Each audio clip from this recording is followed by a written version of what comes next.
Applied agro চ্যানেলে স্বাগতম। আপনারা জানেন গাছের ১৬টি খাবার প্রয়োজন, তার ভিতর ৭টি হলো মাইক্রোনিউট্রিয়েন্ট। এগুলোকে ট্রেস এলিমেন্টও বলা হয় কারণ এগুলি গাছের জন্য খুবই কম পরিমাণে প্রয়োজন কিন্তু ইসেনশিয়াল।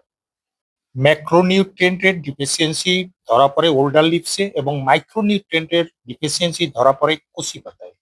গাছটি আমরা লক্ষ্য করি, নতুন কচি পাতায় অদ্ভুত হলদে লাল প্যাচ দেখা যাচ্ছে। ভয় পাবেন না, এটা ভাইরাস নয়, এটা ম্যাঙ্গানিজ ডিফিসিয়েন্সির সিম্পটম। ডিফিসিয়েন্ট লিপে ইন্টারভেনাল ক্লোরোসিস দেখা যায়, যদিও পাতার ভেইনগুলো সবুজ থাকে। পাতাগুলো ধূসর সবুজ রং ধারণ করে। নতুন পাতাগুলো ন্যারো হয়ে যায়। পাতায় ব্রাউন রঙের নেক্রোটিক স্পট দেখা যায়। শাখা দুর্বল হয় এবং পাতার সংখ্যা কমে যায়। সাথে সাথে গাছের গ্রোথও কমে যায়। এখন দেখব কি কি কারণে ম্যাঙ্গানিজ ডিফিসিয়েন্সি ঘটতে পারে। হাই সয়েল পিএইচ, পিএইচ বাড়লে ম্যাঙ্গানিজ দ্রবণীয়তা কমে, শিকড় ম্যাঙ্গানিজ নিতে পারে না। অতিরিক্ত ক্যালসিয়াম বা ডলোমাইট চুন ব্যবহার করলে শিকড়ের চারপাশে পিএইচ আরো বেড়ে যায়, ফলে ম্যাঙ্গানিজ লক হয়ে যায়। অতিরিক্ত ফসফরাস সার প্রয়োগ করলে ট্যাপ বা টিএসপি, ফসফরাস ম্যাঙ্গানিজ আপটেকের মধ্যে প্রতিযোগিতা শুরু হয়, ফলে ম্যাঙ্গানিজ ঘাটতি প্রকাশ পায়।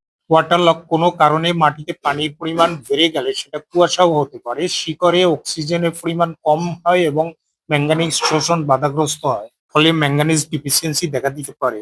হাই অর্গানিক ম্যাটার, জৈব সার যদি অর্গানিক ম্যাটার ব্যবহার করলে এবং সেটা যদি পুরোপুরি ডিকম্পোস্ট না হয় তাহলে মাটির অ্যালকালাইনিটি বেড়ে যেতে পারে, সেক্ষেত্রে ম্যাঙ্গানিজের অ্যাভেলেবিলিটি কমে যায়, ফলে ম্যাঙ্গানিজ ডিফিসিয়েন্সি তৈরি হতে পারে। অতিরিক্ত আয়রন, কপার বা জিঙ্ক প্রয়োগ করলে মাইক্রোনিউট্রিয়েন্ট অ্যান্টাগনিজম দেখা দেয় এবং ম্যাঙ্গানিজ আপটেক কমে যায়।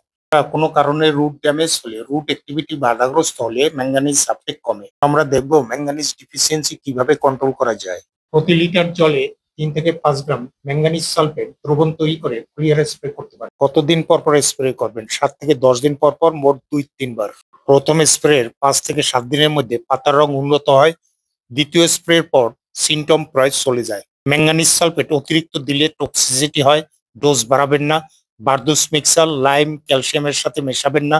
খুব পাতলা করে পাতায় স্প্রে করবেন, মিস্ট আকারে, রান আপ নয়। স্প্রে করার সময় সকাল ৭টা থেকে ৯টা অথবা বিকাল ৪:৩০ থেকে ৬টা, কড়া রোদে স্প্রে নয়। এছাড়া